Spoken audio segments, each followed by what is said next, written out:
ಸ್ನೇಹಿತರೆ ನಮಸ್ಕಾರ. ಈ ವಿಡಿಯೋ ನೋಡ್ತಾ ಇದ್ದೀರಾ ನೀವು? ಈ ಜೆನ್ಜಿ ಅನ್ನೋ ಈ ಉಡಾಫೆ ನನ್ನ ಮಕ್ಕಳು ಅಂತ ಹೇಳ್ಬೋದು. ಯಾಕೆ ಗೊತ್ತಾ, ಜಂತರ್ ಮಂತರ್ನಲ್ಲಿ ನಡೆದಂತಹ ಪ್ರೊಟೆಸ್ಟ್ಗೆ ಸಪೋರ್ಟ್ ಮಾಡಿದ್ರಲ್ಲಿ ನಾನು ಕೂಡ ನಾನೊಬ್ಬ ಭಾರತೀಯ, ನಾನು ಜೆನ್ಜಿಗೆ ಸೇರುವಂತ ಕ್ಯಾಟಗರಿ ಯುವಕ. ಸ್ನೇಹಿತರೆ, ಇವ್ರಿಗೆ ಇವಾಗ ಅರಿವಾಗ್ತಾ ಇದೆ, ಅದು ಒಂದು ಪಾರ್ಟಿಯ ಅಧಿಕಾರವಿರುವಂತಹ ರಾಜ್ಯಗಳಲ್ಲಿ ಸ್ಕೂಲ್ಗಳು ಸರಿಯಾಗಿಲ್ಲ, ಸ್ಕೂಲ್ಗಳು ವ್ಯವಸ್ಥೆ ಸರಿಯಾಗಿಲ್ಲ ಅಂತ ಹೇಳಿ. ಸ್ನೇಹಿತರೆ ಇವ್ರು ಯಾರ್ಯಾರು ಹೋಗಿದ್ದಾರಲ್ವಾ, ಇವಾಗ ಇದು ರಾಜಸ್ಥಾನದ ದೃಶ್ಯ. ಅಲ್ಲಿನ ಲೋಕಲ್ ಲೀಡರ್ಸು ಅಥವಾ ಲೋಕಲ್ ಜನಗಳು ಇವ್ರಿಗೆ ಬಹಿಷ್ಕಾರ ಕಳಿಸಿದ್ದಾರೆ. ಸ್ನೇಹಿತರೆ, ಇಲ್ಲಿ ಏನ್ ಕಾಣಿಸ್ತಾ ಇದೆ ಗೊತ್ತಾ ನಿಮ್ಗೆ? ಒಂದು ಪ್ರಾಪರ್ ಆಗಿ ಥಿಂಕ್ ಮಾಡಿ ಸ್ನೇಹಿತರೆ. ಇವರೆಲ್ಲ ಓದಿರೋದು ಸುಪೀರಿಯರ್ಸ್ ಇಂಟರ್ನ್ಯಾಷನಲ್ ಸ್ಕೂಲ್ಸ್ಗಳು ಕಾಲೇಜಸ್ ಅಲ್ಲಿ. ಸ್ನೇಹಿತರೆ, ಸುಪೀರಿಯರ್ ಇಂಟರ್ನ್ಯಾಷನಲ್ ಸ್ಕೂಲ್ಗಳು ಕಾಲೇಜ್.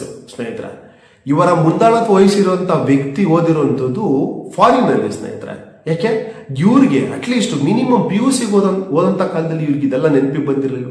ಅಥವಾ ನೀವು ನೀಟ್ ಎಕ್ಸಾಮ್ ಬಗ್ಗೆ ಎಗನೆಸ್ಟ್ ಮಾಡಕ್ ಬಂದಂತ ಕಾಲದಲ್ಲಿ ನಿಮ್ಗೆ ಯಾಕೆ ಸ್ಕೂಲ್ ಕಾಲೇಜಸ್ ಎಲ್ಲ ನೆನಪು ಬರ್ತಾ ಇರಲಿಲ್ಲ? ಸ್ನೇಹಿತರೆ, ಇವಾಗ ಯಾಕೆ ಬರ್ತಾ ಇದೆ? ಯಾಕಂದ್ರೆ ನಿಮ್ಮ ತಂದೆ ತಾಯಿಗಳು ಬಿಗ್ಯಾಗಿ ಮಾಡಿಟ್ಟಿದ್ರು, ನೀವೇನ್ ಮಾಡಿದ್ರಿ, ಫಾರಿನ್ಗಳಲ್ಲಿ ಓದ್ಕೊಂಡ್ ಬಂದ್ರಿ, ಇಲ್ಲಿರೋ ಗೌರ್ಮೆಂಟ್ ಸ್ಕೂಲ್ಗಳು ನಿಮ್ಗೆ ಅವಶ್ಯಕತೆ ಇರಲಿಲ್ಲ. ಇವಾಗ ನಿಮ್ಮ ಒಂದು ರಾಜಕೀಯ, ಈ ಕಾಕ್ರೋಚ್ ಪಾರ್ಟಿ, ಡೈರೆಕ್ಟ್ ಆಗಿ ಹೇಳ್ತಾ ಇದ್ದೀನಿ ಸ್ನೇಹಿತರೆ, ಕಾಕ್ರೋಚ್ ಪಾರ್ಟಿ ಏನಿದು ನೀಟ್ ಅಂತ ಹೇಳಿ ಸ್ಟಾರ್ಟ್ ಮಾಡಿದಂತ ಒಂದು ಪಾರ್ಟಿ, ನೀಟ್ ಎಕ್ಸಾಮ್ ವಿರುದ್ಧ, ಈಗ ಇದು ರಾಜಕೀಯ ಪಾರ್ಟಿಯಾಗಿ ಪುನವರ್ತನೆಗೊಳ್ತಾ ಇದೆ. ಸ್ನೇಹಿತರೆ, ಹೇಸಿಗೆ ಅನಿಸ್ತಾ ಇದೆ. ನಾನು ನಿಮ್ಮನ್ನು ಸಪೋರ್ಟ್ ಮಾಡಿ ವಿಡಿಯೋಗಳು ಇದ್ದಾವೆ, ಆದ್ರೆ ನನ್ಗೆ ಈಗ ಏನಕ್ಕೆ ಬೇಜಾರಾಗ್ತಿದೆ ಅಂದ್ರೆ, ನೀವು ಒಂದು ಪಾರ್ಟಿಯ ವಿರುದ್ಧ, ಒಂದು ರಾಜ್ಯಗಳ ವಿರುದ್ಧ, ಯಾಕೆ ಬೇರೆ ರಾಜ್ಯಗಳಲ್ಲಿ ವ್ಯವಸ್ಥೆ ಇಲ್ವಾ? ನೀವು ಜಾರ್ಖಂಡ್ಗೆ ಹೋಗ್ಲಿಲ್ಲ, ನೆಪ ಹೇಳಿದ್ರಿ, ಯಾಕಂದ್ರೆ ಅವ್ರು ಸ್ಟೂಡೆಂಟ್ಸ್ ಅಲ್ವಾ? ಈ ವಿಡಿಯೋದಲ್ಲಿ ಕ್ಲಿಯರ್ ಆಗಿ ಗೊತ್ತಾಗ್ತಾ ಇದೆ ಸ್ನೇಹಿತರೆ, ಜನಗಳು ನಿಮ್ಮನ್ನ ಬೇರ್ ಮಾಡೋವರೆಗೂ ಮಾಡ್ತಾರೆ. ಎಲ್ಲಿವರೆಗೂ? ಒಂದು ಮಿನಿಮಮ್ ಒಂದು ಬೇರಿಂಗ್ ಅಂತ ಇರುತ್ತೆ, ಒಂದು ತಾಳ್ಮೆ ಅಂತ ಇರುತ್ತೆ. ತಾಳ್ಮೆ ಈ ಕಟ್ಟೆ ಹೊಡೆದಾಗ ಏನಾಗುತ್ತೆ ಅನ್ನೋದಕ್ಕೆ ಇದೊಂದೇ ಸ್ನೇಹಿತರೆ ಸಾಕ್ಷಿ. ಯಾಕಂದ್ರೆ ಸ್ಕೂಲ್ಗಳ ಬಗ್ಗೆ ನಿಮಗೆ ಇರುವಂತ ಕಾಳಜಿ ಆದ್ರೆ ನೀವ್ಯಾಕೆ ಫಂಡ್ಸ್ ಕಲೆಕ್ಟ್ ಮಾಡಬಾರ್ದು? ಜೆನ್ಜಿಯಿಂದ ನೀವ್ಯಾಕೆ ಸ್ಕೂಲ್ಗಳನ್ನ ಡೆವಲಪ್ಮೆಂಟ್ ಮಾಡಬಾರ್ದು?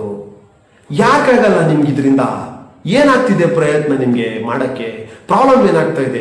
ಪಿ ಎಂ ಕೇರ್ ಇಂದ ನಿಮಗೆ ಫಂಡ್ಸ್ ಯೂಸ್ ಆಗಿಲ್ಲ ಅಂತ ಅನ್ನೋದಾದ್ರೆ ಲೆಟರ್ ಬರೀರಿ, ಹೋಗಿ ಪ್ರೊಟೆಸ್ಟ್ ಮಾಡಿ, ತಗೊಂಬನ್ನಿ ಫಂಡ್ಸ್, ಈ ಸ್ಕೂಲ್ ನೀವು ಯೂಸ್ ಮಾಡಿ, ಈ ಸ್ಕೂಲ್ ನಾವು ಉದ್ಧಾರ ಮಾಡಿ ಅಂತ ಹೇಳಿ. ಅದು ಬಿಟ್ಟು ನೀವು ಹೋಗೋದು ವಿಡಿಯೋ ಮಾಡೋದು, ಅವ್ರು ಯಾರೋ ಮಾಡೋದು ಅಂತ ದಬ್ಬಾಳಿಕೆ ಮಾಡ್ತಿದ್ದೀರ ಅಂತ ಹೇಳಿ, ನೀವು ಒಂದು ಪಾರ್ಟಿ ವಿರುದ್ಧ ಒಂದು ಸರ್ಕಾರದ ವಿರುದ್ಧ ಮಾಡುವಾಗಲೇ ಗೊತ್ತಾಗ್ತಾ ಇದೆ ನೀವು ಪ್ರಾಪರ್ ಆಗಿ ರಾಜಕೀಯ ಪಕ್ಷ, ನಮ್ಮನ್ನೆಲ್ಲ ನೀವು ಯೂಸ್ ಮಾಡ್ಕೊಟ್ರಿ. ಸ್ನೇಹಿತರೆ, ಏನನ್ಸುತ್ತೆ ನಿಮ್ಮ ಅನಿಸಿಕೆ ಸ್ನೇಹಿತರೆ ಇದ್ರ ಬಗ್ಗೆ?